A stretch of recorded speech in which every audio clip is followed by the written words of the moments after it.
अपना खास मुलाकात कार्यक्रम में आज माँ के साथ बूंदी से पधारिया माइड भाषा का कवि हरीश कुमार शर्मा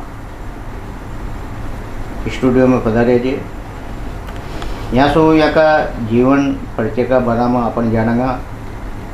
साथ ही यहाँ ने जब अपनी कलम थामी काव्य के प्रति तो ये कब से थामी और यहाँ का पीछे यहाँ का प्रेरणा स्रोत कौन क्या, तो यहाँ से बात करे क्या अपन हरीश कुमार शर्मा जी से।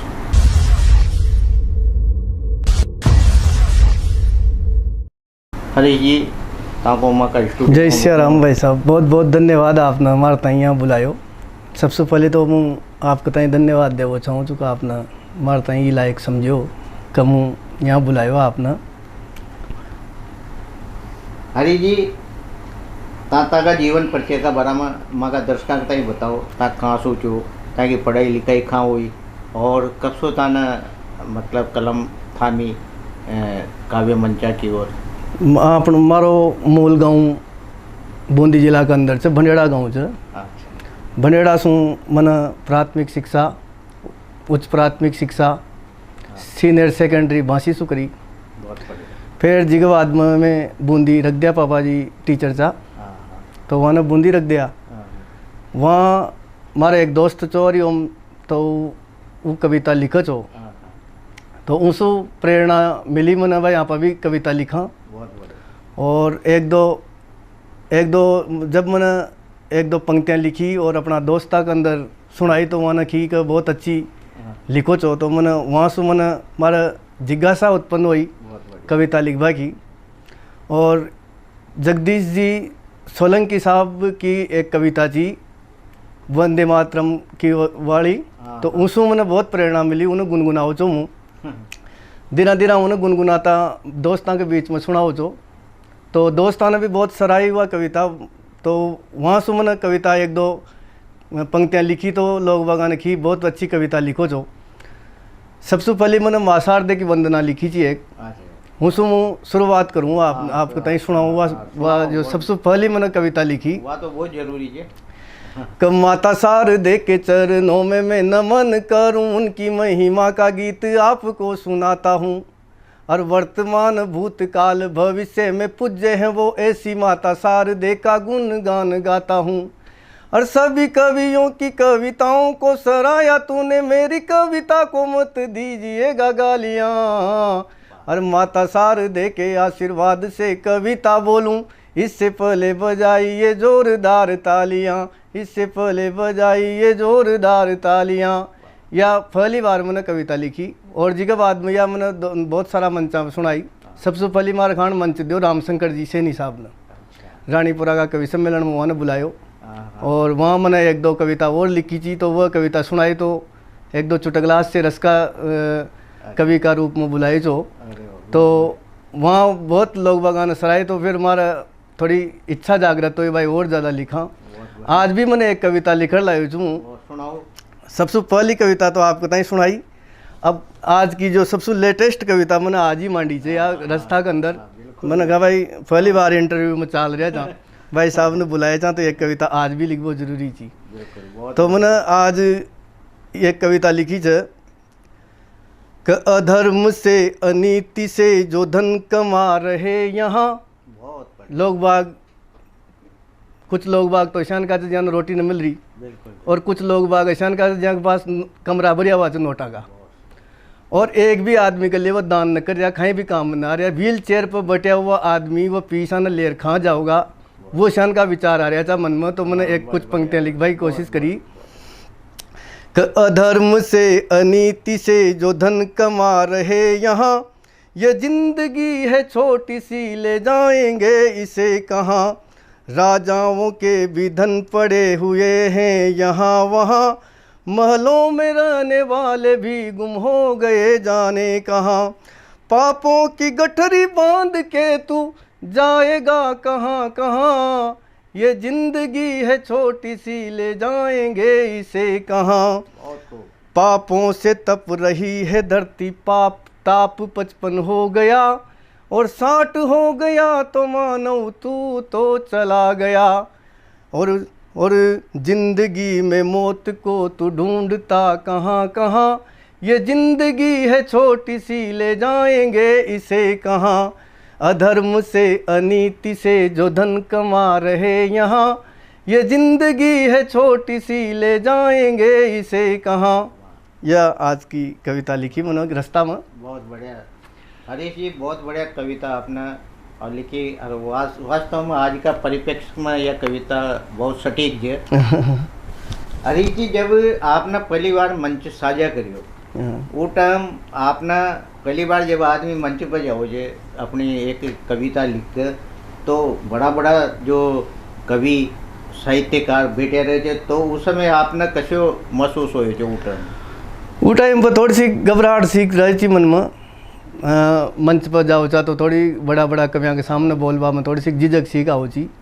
फिर बहुत सारा कवि जैसे गोविंद जी आंकला साहब च और ये जगदीश जी भारती साहब च, एक बारह का कवि चो विष्णु जी विश्वास वाना भी बहुत सारो प्रोत्साहन दियो हमारे लिए, बहुत सारो हौसलो दियो वाने की कोई घबरावा की जरूरत को ना, आराम से पढ़ो। और वाना बहुत सारा मंच भी दिया हमारे लिए, और आज बहुत सारा मंचा पर मैंने कविता भी पढ़ी है। बिल्कुल हरीश जी, वास्तव में आपको हाड़ोती में एक नाम च कवि मंचा के रूप में, क्योंकि जो आपकी कविता में जो रस है वो एक शिक्षाप्रद रस है। आपने जब आपने हाड़ोती में घना सारा साहित्यकार चे कवि है, कौन कौन कवियाँ सो आपके तय ज़्यादा प्रेरणा मिली? सबसे ज़्यादा प्रेरणा मैंने देश बंधु जी दादी जी सू मिली। वहाँ भी बहुत सारा मंचा पर हमारे ताई बुलायो, और समय समय पर वहाँ फ़ोन कर भी वहाँ बताई भाई बेटा पढ़ता कविता लिखता रहो करो, और ऐसा यहाँ गुनगुनाता रहो करो, धीरे धीरे सुधार हो तो जाओ। वहाँ बहुत मतलब बहुत सारी चीज़ें करी वहाँ हमारे साथ, बढ़िया बढ़िया मार्गदर्शन मिले वहाँ से। मैं ज़्यादा कर श्रृंगार रस की कविता लिखूँ चूँ हूँ। अच्छा, एक श्रृंगार रस की कविता आपको तई सुनाना चाहूँ। जिक अंदर का यूँ जगह एक औरत जिको पति प्रदेश में चल जाओ खावा कमावा, और फाचसु सावन को महीनो आओ च, सावन का महीना में वो उनकी पति के पत्र मांडे च, तो उनकी जो अंतर्मन की भावना थी वह श्रृंगार रस का कवि का रूप में मैंने उनके अंतर्मन की भावना लिखवा की कोशिश करी। कहीं कहीं खरीचवा उनका पति सू ए जी मारी नण धन भाईरा बीरा, थे क्यों चल गया परदेसा, हे जी मुँह बाट जोवती था की, थे बैठा जी काला कोशा, हे जी सावण की फुवारा चाल, सावण में फुवारा चाल, मन में आव जी हेरा, हे जी मारी नण धन भाईरा बीरा, थे क्यों चल गया परदेसा। और कहीं कहीं खरीचवा कहे जी सावण में बरखा बरस, जब मन में बिजलियाँ कड़क, हे जी कोयल बोल कू कू कू कू, घणो काल जो धड़क, हे जी कोयल बोल कू कू कू कू, घणो काल जो धड़क, हे जी थासू मलबाक खातिर मारो तन मन भरी तरस, हे जी ठंडी हवा चाल सावण में, ठंडी हवा चाल सावण में, दरवाजा जुड़ ल्यूं, थे आवो परदेसी बालम तो खिड़कियाँ खोलूं, थे आवो परदेसी बालम तो खिड़कियाँ खोलूं। और कहीं खरीचवा कहे जी चकवा चकवी कर मसकरियाँ चुम्म चुम्मा होव। चकवो चकवी एक पक्षी रहे जो प्रत्येक श्रृंगार का कवि ने प्रेमी पक्षी का रूप में उनको वर्णन करो। मुँह भी खबो चाहूँ चूँ कहे जी चकवा चकवी कर मसकरियाँ चुम्म चुम्मा होव, हे जी देख कबूतर कबूतरी न ऊँचो नीचो होव, हे जी देख कबूतर कबूतरी न ऊँचो नीचो होव, हे जी ताकी यादां जब भी सताव मनड़ो भरी रोव, हे जी मोर मोरणी नाच संग में, मोर मोरणी नाच संग में, दरवाजा जुड़ ल्यूं थे आवो परदेसी बालम तो खिड़कियाँ खोलूं, थे आवो परदेसी बालम तो खिड़कियाँ खोलूं। एक लास्ट अंतर और जी का आगवा खरी जगह ए जी सखियाँ जाव जड़ भर बान जड़ बाता का लगाव, हे जी रात घटी जो भी घटना जूं की त्यों वह बतलाव, हे जी रात घटी जो भी घटना जूं की त्यों वह बतलाव, हे जी वहाँ की बातां सुन सुन मान याद पिया की आव, हे जी दादूर मोर पपिया बोल, दादूर मोर पपिया बोल, दरवाजा जुड़ ल्यूं थे आवो परदेसी बालम तो खिड़कियाँ खोलूं, थे आवो परदेसी बालम तो खिड़कियाँ खोलूं। यह कविता मैंने बहुत सारा मंचा पर सुनाई। बहुत बहुत बढ़िया हरीश जी। हरीश जी, जो आप लिखो छो या जो आपने जितनी भी कविताएं लिखी या गद्य लिखे हो पद्य लिखे हो, तो इकी कोई आप किताब छपा वो चाहो जो? हाँ, अगर आपका मन में, क्योंकि एक साहित्यकार का मन में यह भावना रहे थे कि भाई मंच तो पढ़िया जाओ जे, पांडुलिपि तैयार हो जाओ जे, लेकिन वह जो लिखी वह जनता के बीच में जीवंत रहे, तो ऐसे कोई मानस है आपको कहीं? हाँ, आप मतलब छपा वो चाहो था, लेकिन हाल आपने कोई ऐसो मार्गदर्शन मिली नहीं रहो जो मतलब आगे की अपन ज़्यादा रूपरेखा याद को न किसा या छप किसा प्रकाशित हो जाए, तो कोई ना कोई जिंदगी में कभी न कभी तो आवेगो भगवान की कृपा से छपा वो तो चाहो था पर छप न पारी। वरिष्ठ जो साहित्यकार सांकला साहब थे, वहाँ से आप लोग सलाह लो, वो ये चीज़ में वहाँ की भी कई किताबें सामने आई है, बड़ी अच्छी बात है। क्योंकि जब आपने समाज के लिए अच्छे लिखवा की कोशिश करी ना, तो समाज उन्हें पढ़कर एक नई दिशा में जाओ समाज, बहुत अच्छी बात है। और कोई रचना हो आपके पास, सुनाओ। एक रचना और था अपने पास जिसके अंदर मतलब मुझे ज़्यादातर श्रृंगार पे ही कविता लिखूँ। हाँ बिल्कुल, सुनाओ आप तो श्रृंगार पे ही। और श्रृंगार पे वही जैसे एक महिला च जिको वही पति प्रदेश, हाँ सुनाओ। तो वह कहीं खरीच अलग अलग बातें खरीच हुआ। सावन को महीनो च, तो सावन का महीना में बहुत सारा दिन हो गया पति से मिले हुआ, बिल्कुल, तो वह बात कर रही है कहीं खरीच हुआ के जियो सावन खड़ तो जा रयो से, तन मन में आग लगा रयो से, हे जी आ जाओ बालम जी मारी काया सूखती जा रही से, हे जी उमड़ घुमड़ कर बरस बरखा यौवन आग लगा रयो से, सावन खड़ तो जा रयो से, तन मन में आग लगा रयो से, हे जी आ जाओ बालम जी मारी काया सूखती जा रही से। और कहीं खरीदवा कहे जी रात रात भर नींद न आवता की याद सतावस, हे जी करवट बदल बदल कर सारी रात बिताई जावस, हे जी ताका चक्कर में बालम जी मारी जवानी जारी से, सावन खड़ तो जा रयो से, तन मन में आग लगा रयो से, हे जी आ जाओ बालम जी मारी काया सूखती जारी से। अशन की ये कविता है। बहुत बढ़िया, अच्छा श्रृंगार आप लिख रहे जो। हास्य में भी आपने लिखियो कहीं? हास्य के अंदर भी लिखी, मनमा का गांव की एक गारंटी रोजगार योजना के ऊपर एक कविता लिखी। सही याद हो तो सुनाओ। हाँ, गारंटी रोजगार जी दनमा के यहाँ की गारंटी रोजगार योजना को काम प्रथम दिन प्रारंभ हो, वो दिन मुँह भी गारंटी रोजगार योजना में गयो। अच्छा। वहाँ से मैंने कुछ पंक्तियाँ उठावा की कोशिश करी, किसा किसा गारंटी रोजगार योजना को फॉलो दिन किसा स्टार्ट हो वहाँ गाँव को। कब बनेड़ा में गारंटी रोजगार योजना को काम चालू हो, और खच काम मलगो रे खाड़िया में जालियो, और तेलिया का पप्पू ने फावड़ा पकड़ लिया, नया का केलाशा ने गेतियाँ उठा ली, और सरकार ने ऐसी योजना गांव में चलाई जो अच्छे अच्छे परिवार की लुगाइयाँ खाड़िया में बुला ली।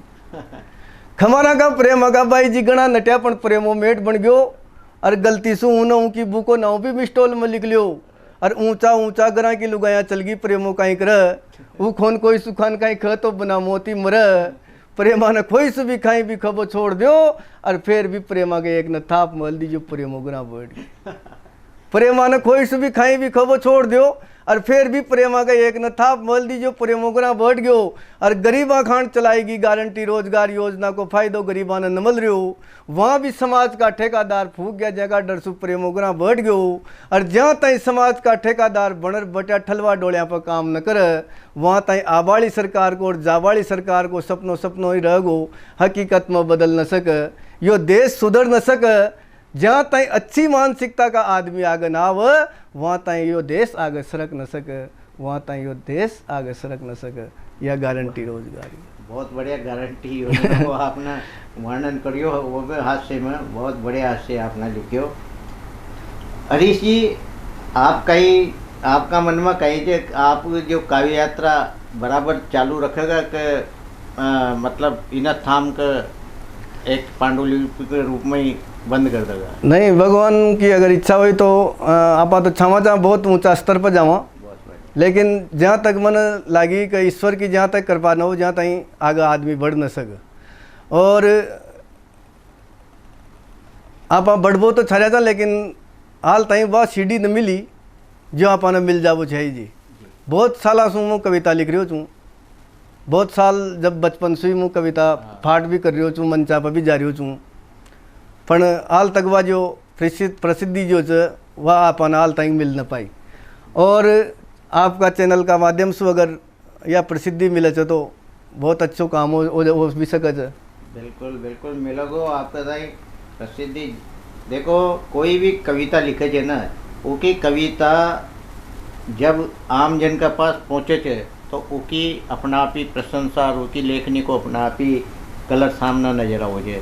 तो आपने जो अब तक जो आप रचना लिखता रहा वह बहुत अच्छी और समाज के लिए प्रेरणादायक भी है और आपने और समाज के लिए कहीं कहीं लिखे हो आपका जो कविता का माध्यम से कई संदेश दियो आपने समाज के तहत। समाज के लिए कविता का माध्यम से अपन बहुत सारी कुरीतियाँ जो कुप्रथा भी है वह बना बार याद तो कोई ना वो कविता, लेकिन बहुत सारी कविता डायरिया के अंदर ही लिखकर रगी।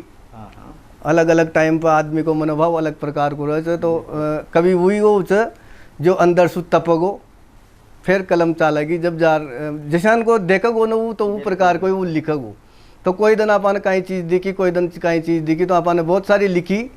अगर मौका मिलेगा तो मैं आपको तय मानो प्रस्तुत करूँगा। बिल्कुल बिल्कुल। अरे जी अब तक कितनी कविताएं आप लिख चुके हैं? मतलब कविता तो ऐसा मैंने कम से कम 2-3 हज़ार लिख दी। मैं डेली कविता एक लिखूँ छूँ, रोज़ एक कविता लिखूँ छूँ, लेकिन वह का तो मोबाइल में ही रह जाऊँ और किताब में वहाँ डायरिया के अंदर लिखकर पड़ी छ हाल तक वहाँ को कहीं भी मतलब वो कोई ना। माया चाहो ऋषि का जो जान आपने हजारों कविताएं लिख दी। हाँ 4-5 हज़ार कविता तो मैंने लिख रखी है हमारे पास संकलित मतलब हमारे पास लिखी हुई है। बहुत बढ़िया। नहीं आप अच्छा साहित्य करा सो मिलकर वहाँ से जानकारी लेकर एक पांडुलिपि तैयार करा जो साहित्यिक अकादमी है जो आपने राजस्थान की वहाँ के साथ वहाँ के सामने प्रस्तुत करो। वहाँ से जब पांडुलिपि और रचना देखे जाए तो उसको आर्थिक संबल भी आपको तय मिलेगो सरकार की तरफ अकादमी की तरफ से और पुस्तक प्रकाशन में एक सहायता राशि का रूप में आपका तय संबल मिलेगो तो आपकी जो रचना है वो किताब जो वह लोगों के सामने जाओगी और वह जीवंत बन रहेगी हमेशा के लिए। तो कई के मानस आपको इस तरह को है मतलब अगर अशान को अगर कोई मार्गदर्शक मिले आपन तो आप बिल्कुल तैयार छा। आप अपने पैसा भी खर्च करवा के लिए तैयार छा, लेकिन अपनी जो ये कविता है यहाँ को एक बार प्रकाशन हो ये प्रकार की अपनी इच्छा है मन में। और अगर कोई हो गोशान को कोई जैसे CL जी सांकला साहब च वहाँ से भी अब संपर्क करेंगे आपने एक नई ऊर्जा आप आज हमारे लिए दी चाहिए चैनल पर बुला रहा आपने तो आज से आप और ज़्यादा प्रयास करेंगे वहाँ से मिलेंगे जुलेंगे और आप वहाँ से संपर्क करो आपका कहीं एक नई दिशा मिलेगी और जो ताना लिखो जे माँ सरस्वती की कृपा से क्योंकि लेखनी जब उन्होंने अपना ताई बुद्धि दी है तो वो समाज तक जाओ और आवाली पीढ़ी भी आपकी याद कर माँ का जो लिखवाला है देखो कितनी लिखिया समाज के लिए अच्छी अच्छी बातें वही पूजा ही जाओ जे। हाँ सही है सर। हरीश जी जाता जाता एक कविता और सुना जाओ आप। सेना पर पत्थर फांक रहा था लोग बाग वंदे मातरम ने बोल बस मना कर रहा था। राम मंदिर बनियो कौन सो वो टाइम पर कविता लिखी थी वहाँ तो एक कविता लिखवा की कोशिश करी थी वो आदमी के लिए संदेश दे वो चाहूँ कि वंदे मातरम गाने से जो लोग यहाँ शर्मिंदा है चले जाए वो देश छोड़कर वरना फांसी फंदा है। मतलब जो देश को सबसे बड़ो विश्वविद्यालय JNU विश्वविद्यालय उनका छात्र खरिया कि मैं वंदे मातरम ने बोला तब मैंने लिखवा की कोशिश करी कि वंदे मातरम गाने से जो लोग यहाँ शर्मिंदा है चले जाए वो देश छोड़कर वरना फांसी फंदा है। हो जी गद्दारों को गोली मारो सारा देश बच जाएगा और भारत में जो रहना है तो वंदे मातरम गाएगा। भारत में जो रहना है तो वंदे मातरम गाएगा। हो जी मोदी जी तुम अपना 56 इंची सीना दिखला दो और फड़फड़ करे जो ज़्यादा ही तो गोली सीधी चलवा दो और नष्ट कर रही देश को जो दीमक सारी मरवा दो और जतन करो ऐसा कि तिरंगा पाकिस्तान में लहरा दो। ए जी ये लाता का भूत बाता की थोड़े ही मानगा और पत्थर क्या सेना पर तो अब के डंडा चालेगा। ओ जी जाग गया हिंदुत्व अगर तो भाग्या भाग्या फरगा और सोया पाछ सपना में भी वंदे मातरम बोलेगा। सोया पाछ सपना में भी वंदे मातरम बोलेगा। हो जी सिंहों की संतानें हैं हम पूरा विश्व ये मानेगा और विश्व गुरु का परचम फिर से घर घर पर फहराएगा। ओ जी 100 सालों से सोए थे जो बच्चा बच्चा बोलेगा और भारत में जो रहना है तो वंदे मातरम गाएगा। भारत में जो रहना है तो वंदे मातरम गाएगा। एक लास्ट अंतरोच लेकिन वो राम मंदिर बनवा का पहले मैंने लिख दियो तो मैं आज उन्हें भी सुना वो चाहूँ कहे जी ओ जी योगी जी तुम राम मंदिर को धड़ाधड़ी से बनवा दो। आज तो बन गयो कविता को असर मानो खाई भी मानो लेकिन भगवान मोदी ने बनवाई दो मंदिर खबो चारो जूँ। कहो जी योगी जी तुम राम मंदिर को धड़ाधड़ी से बनवा दो और खून चाहिए हिंदू का तो कतरा कतरा निकला लो और ता जिंदगी तुम ही रहोगे प्रधानमंत्री ये लिखवा लो लेकिन मेरे राम प्रभु का मंदिर जल्दी बनवा दो। लेकिन मेरे राम प्रभु का मंदिर जल्दी बनवा दो। यह बहुत बढ़िया बात हुई कि आज मोदी जी ने मंदिर बनवाई दियो। ये चा बूंदी से पधारिया माइडवासा का कवि हरीश कुमार जी शर्मा साहब। हरीश जी ने हजारों कविताएं अपनी डायरी में लिखकर रखी हुई है। यहाँ को कहो है कि भाई मना कोई नयो रास्तो मिल जाओ नई दिशा मिल जाओ तो मैं यहाँ सब कविता ने एक पुस्तक का रूप में समाज के सामने लाबो चाहूँ छूँ। यह की बहुत अच्छी सोच है और यहाँ श्रृंगार में भी अच्छा गीत लिखे थे और कई मंचा पर यहाँ काव्य पाठ कर अपनी वाई भी लूटी थे। ये आज माँ का बुलाव पर स्टूडियो में पधारिया। आपको बहुत बहुत धन्यवाद भाई साहब आपने बुलाया। मगर लिए बहुत बहुत धन्यवाद आपके लिए तहे दिल से धन्यवाद।